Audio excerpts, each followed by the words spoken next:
वैसे तो आप जानते ही हैं कि सीयूटी एग्जाम क्या होता है, लेकिन अभी भी बहुत सारे स्टूडेंट ऐसे हैं या जो अभी क्लास 12th में आए हैं उनको नहीं पता कि सीयूटी एग्जाम क्या होता है, सीयूटी एग्जाम क्यों देना चाहिए, सीयूटी एग्जाम का एलिजिबिलिटी क्राइटेरिया क्या होता है, यानी कि कौन इसको दे सकता है कौन नहीं दे सकता।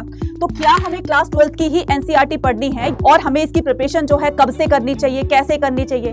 क्या हम क्लास 12th के साथ में सीयूटी के एग्जाम की प्रिपरेशन भी कर सकते हैं? ऐसे बहुत सारे क्वेश्चन हैं, बहुत सारे डाउट हैं जो मुझे लगता है कि आप में से बहुत सारे स्टूडेंट इनको जानना चाहते हैं। ठीक है, तो चलिए स्टार्ट करते हैं ऑल अबाउट सीयूईटी एग्जाम।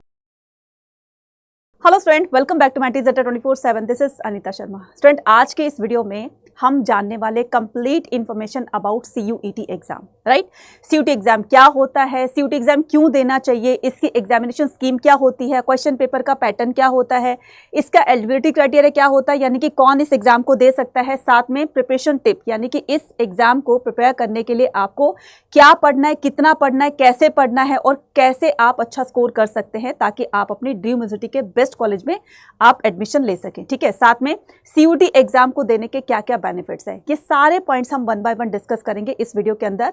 ठीक है, तो इन सभी चीजों को समझने के लिए वीडियो को लास्ट तक देखना है और अगर आप चैनल पर नए हैं तो चैनल को सब्सक्राइब जो करना है और इस वीडियो को ज्यादा से ज्यादा अपने तक शेयर भी कर देना है ताकि सीयूटी एग्जाम से रिलेटेड कोई भी अगर उनका डाउट है, कोई भी क्वेरी है तो वो इस वीडियो से उनके फुलफिल हो सके, सारे डाउट्स उनके क्लियर हो सके। ठीक है, तो स्टार्ट करते हैं बिना किसी देरी के। लेकिन स्टार्ट करने से पहले मैं आपको लेकर चलती हूँ आपके ड्रीम यूनिवर्सिटी के ड्रीम कॉलेज में। ठीक है, तो वहां के कैंपसेस को देख करके थोड़ा सा तो आपको ख्याल आता होगा कि काश हमारा एडमिशन भी इसमें हो जाए। ठीक है, तो ये है कैंपसेस। ठीक है, चाहे वो डीयू का हो, चाहे वो बीएचयू का हो, जेएनयू का हो, कितनी भी आप रिपीटेड जो यूनिवर्सिटीज होती हैं तो उनके बच्चे कैंपसेस भी बहुत अच्छे होते हैं। क्यों बच्चे क्यों इतने अट्रैक्ट होते हैं? क्योंकि यहाँ पर जो फीस वगैरह होते हैं वो बहुत बड़े लेवल के होते हैं, बहुत ही अच्छे होते हैं। ठीक है, लेकिन बच्चा इन यूनिवर्सिटीज तक पहुंचने के लिए आपको सीयूटी का एग्जाम देना होगा। अगर आप इन सभी चीज़ों का एक तरीके से जो आप एंजॉय करना चाहते हैं ना, तो आपको सीयूटी का एग्जाम देना होगा। इसलिए सबसे पहले आपको इसके बारे में सब कुछ जान लेना है। ठीक है, तो स्टार्ट करते हैं। What is CUET? ठीक है, तो सीयूटी क्या होता है बच्चा? CUET stands for common university entrance test. ठीक है, कंडक्टेड बाय, ये कौन कंडक्ट करवाता है? एनटीए कंडक्ट करवाती है। NTA stand for national testing agency. Right, तो पहले बच्चा क्या होता था कि अलग अलग यूनिवर्सिटीज के लिए ना हमें अलग अलग एंट्रेंस एग्जाम देना होता था। ठीक है, और बहुत सारे बच्चों को जो है बहुत प्रॉब्लम होती थी, मतलब एक एक दो दो नंबर से वो पीछे रह जाते थे। तो जिनके मार्क्स अच्छा है तो उनको एडमिशन मिल जाता था, बाकी बच्चे पीछे रह जाते थे। अब यहाँ पर एनटीए ने क्या डिसाइड किया कि हम क्या करते हैं, एक कॉमन यूनिवर्सिटी एंट्रेंस टेस्ट बना देते हैं जिसमें हर वो बच्चा चाहे वो क्लास 10th में जैसे भी मार्क्स लेकर आए हो, अगर वो सीयूटी एग्जाम में अच्छा स्कोर कर सकता है तो इस स्कोर के बिहाफ पर वो अपनी ड्रीम यूनिवर्सिटी के बेस्ट कॉलेज में एडमिशन ले सकता है, लेकिन स्कोर अच्छा होना चाहिए। ठीक है, तो ये क्या किया गया, ये जो है एनटीए ने इस तरह का एक इनिशिएटिव लिया। ठीक है, जो कि बहुत बहुत अच्छा है। ठीक है, ये स्टार्ट हुआ था 2022 से for admission for UG and PG courses. ठीक है, single exam for admission into the central universities and the other participating institutions. Right, तो ये सिंगल एग्जाम होता है। इस सिंगल एग्जाम को देने के बाद आप यूजी पीजी जैसे कोर्सेज के अंदर आप एडमिशन ले सकते हैं। ठीक है, अब करते हैं व्हाई सीयूटी। बच्चा सीयूटी क्यों देना चाहिए? One nation one exam policy. देखो मैंने कहा था ना कि one nation one exam policy का मतलब ये कि जो पहले डिफरेंट यूनिवर्सिटी अपना अलग अलग से अपना एंट्रेंस कंडक्ट करवाती थी, एंट्रेंस टेस्ट, तो अब वो बिल्कुल खत्म कर दिया है। तो यहाँ पर मैक्सिमम यूनिवर्सिटी जो है अब सीयूटी के स्कोर के आधार पर आपका एडमिशन लेंगे। ठीक है, now equal opportunity for all the student. तो पहले क्या होता था कि क्लास 12th के मार्क्स जिसके अच्छे हैं तो उनको अपॉर्चुनिटीज दी जाती थी। राइट, लेकिन यहाँ पर जो बच्चे थोड़े से एक दो नंबर से पीछे रह जाते वो बच्चा पीछे रह जाते थे, तो उनका सपना सपना रह जाता था। तो इसलिए उन सभी बच्चे के सपनों को पूरा करने के लिए है ना, एनटीए ने ये बहुत अच्छा एक कदम उठाया है जो कि क्या कर सकते हैं, आपको अपॉर्चुनिटी दे सकते हैं, सभी स्टूडेंट को अपॉर्चुनिटी दे सकते हैं यूनिवर्सिटीज में एडमिशन लेने के। लेकिन मैं फिर से कहूँगी कि सीयूटी का एग्जाम जो है वो स्कोर अच्छा करने पर या फिर सीयूटी का एग्जाम देने पर ही आपको सीयूटी के स्कोर के बिहाफ पर आपका एडमिशन होगा। Reduce the dependency on the class 12th board marks. ठीक है, अब यहाँ पर जो क्लास 12th के मार्क्स के बिहाफ पर जो एडमिशन लिया जाता था यूनिवर्सिटीज़ के अंदर, तो उस वाली स्ट्रेस को रिड्यूस कर दिया गया। टेंशन रहती थी है ना कि किस तरीके से हम क्लास 12th में अच्छा स्कोर करें तब जा करके हमें यूनिवर्सिटीज़ में एडमिशन मिलेगा, लेकिन अब वो टेंशन बिल्कुल खत्म कर दी एनटीए ने। ठीक है, अब wide range of the participating, अब यहाँ पर बहुत सारी ऐसी यूनिवर्सिटीज़ हैं, ठीक है, जो कि इसमें पार्टिसिपेट कर रही है, यानी कि इसके स्कोर के बेस पर ही आपका एडमिशन लेती हैं। अब कौन कौन सी यूनिवर्सिटीज़ हैं बच्चा? ये सारी की सारी सेंट्रल यूनिवर्सिटीज़ हैं, लेकिन आपका एक कॉमन क्वेश्चन होगा कि मैम हमने सुना है कि सेंट्रल यूनिवर्सिटीज़ के अलावा स्टेट यूनिवर्सिटीज़ हैं, प्राइवेट यूनिवर्सिटी हैं, ड्रीम यूनिवर्सिटी हैं, ये भी पार्टिसिपेट कर रही है, तो मेरा जवाब होगा हाँ। तो कितनी यूनिवर्सिटीज़ इसमें पार्टिसिपेट कर रही है? सेंट्रल यूनिवर्सिटीज़ तो हैं ही, ठीक है। तो टोटल सेंट्रल यूनिवर्सिटीज़ जो है वो कितनी है आपकी?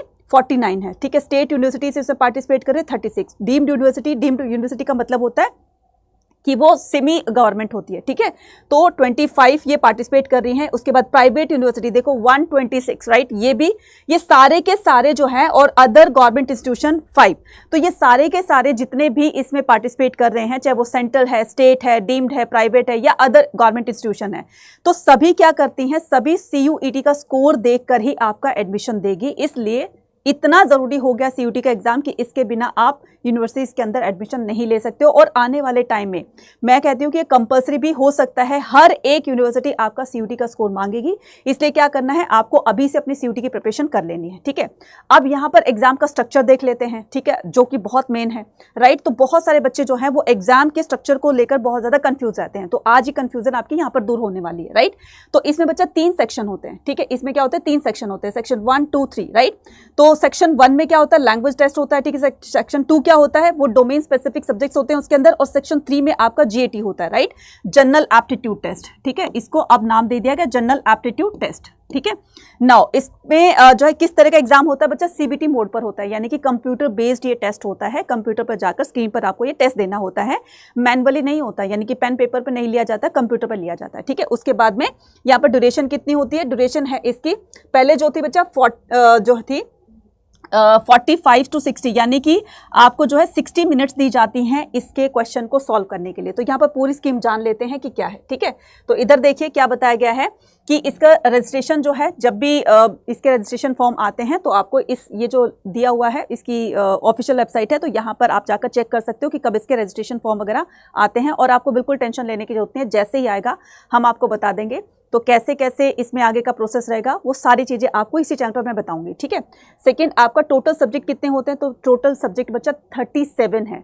अब बोलोगे मैडम 37 कैसे हो गए? जिसमें 13 लैंग्वेजेस हैं और 23 डोमेन है और आपका 1 जनरल एप्टीट्यूड टेस्ट है, ठीक है। सभी को मिलाकर कितने हो गए? 37। उसके बाद में मीडियम जो है वो आप किसी भी मीडियम में अपना जो क्वेश्चन पेपर का पैटर्न है वो आप चूज कर सकते हो। अगर आप चाहते हो कि मुझे कंप्लीट अपना क्वेश्चन पेपर हिंदी में चाहिए तो आप हिंदी मीडियम चूज कर सकते हो, इंग्लिश में चाहिए इंग्लिश में चूज कर सकते हो, या अदर जो रीजनल लैंग्वेज होती है उसके अंदर भी आप अपने मीडियम को चूज कर सकते हैं, ठीक है। सब्जेक्ट्स कौन कौन से हैं आपके? ठीक है, सब्जेक्ट इसमें है आपके लैंग्वेज सब्जेक्ट जो है वो आपके language to be based through the reading, ठीक है। अब यहाँ पर जो लैंग्वेज सब्जेक्ट है, ठीक है, उसके अंदर रीडिंग कॉम्प्रिहेंशन काफी आते हैं, बच्चे यहाँ पर ज्यादा कंफ्यूज हो जाते हैं और इतने लेंदी होते हैं कई बार तो कि उनका पढ़ने में ही टाइम निकल जाता है। इसलिए अभी से अपनी प्रिपरेशन कर लेना, ठीक है।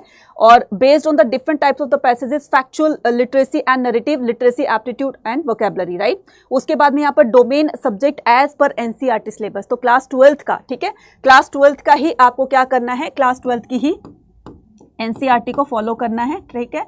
और किसी भी क्लास की NCERT को फॉलो नहीं करना, ओनली क्लास 12th की NCERT से ही आपको प्रिपेयर करना है।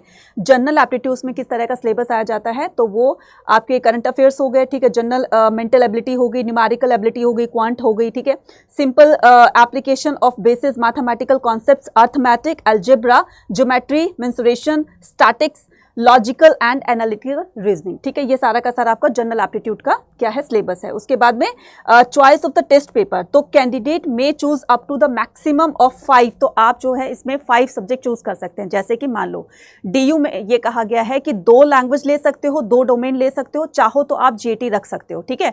लेकिन अदर यूनिवर्सिटीज जैसे BHU की बात करूं तो BHU में क्या होता है? आपका GAT और लैंग्वेज उसमें कंपल्सरी होता है, मैंडेटरी होता है, तो ये आपको लेना ही लेना है।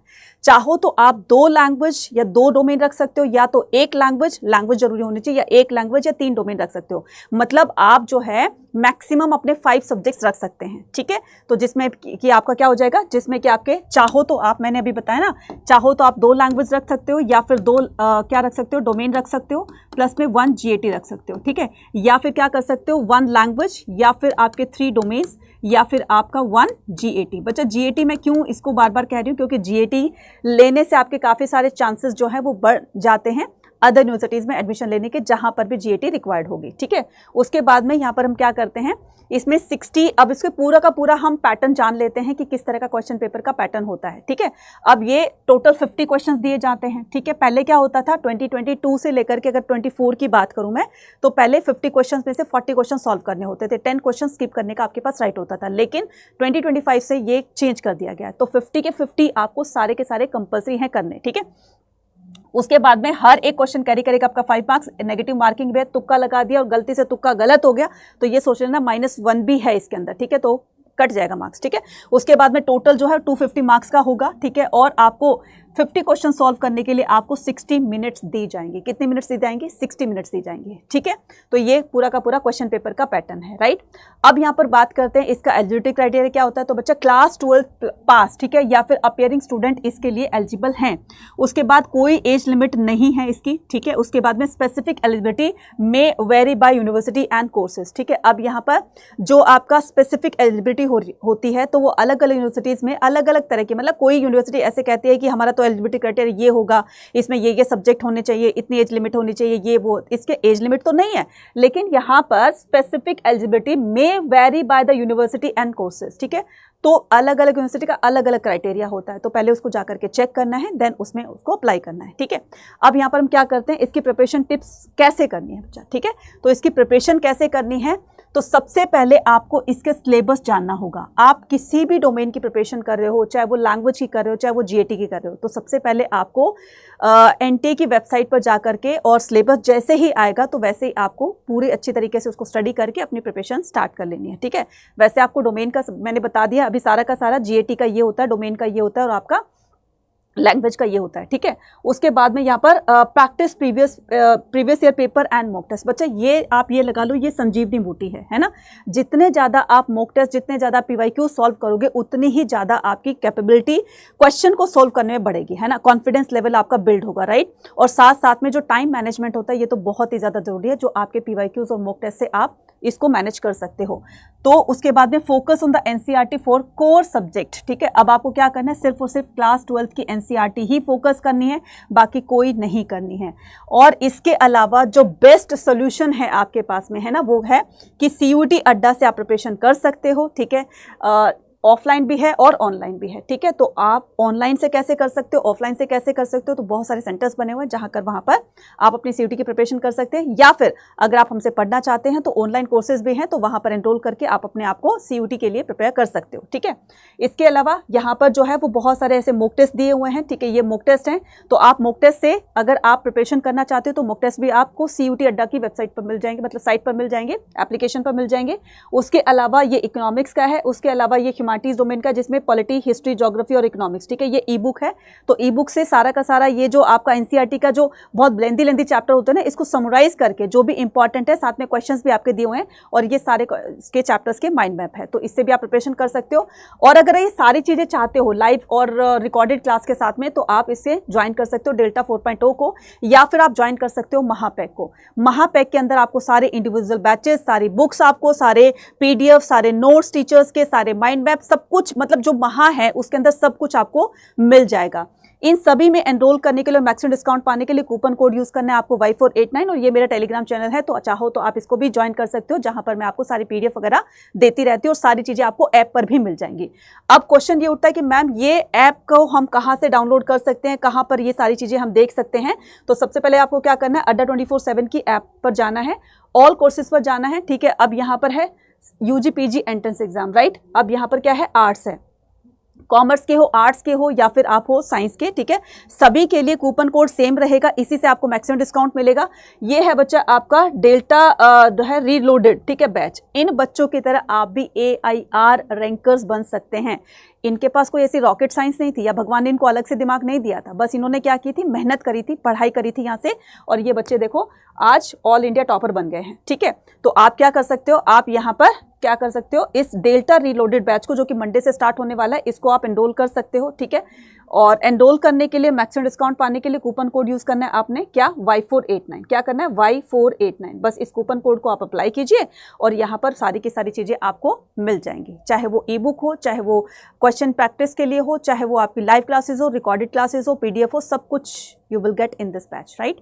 सो इसके अलावा अगर और भी कोई आपकी क्वेरी है सीयूटी एग्जाम के रिगार्डिंग, तो आप मुझे कमेंट सेक्शन में लिखकर पूछ सकते हैं, ठीक है। तो मिलते हैं अपने नेक्स्ट वीडियो में। Till then take care, bye bye to all and all the very best.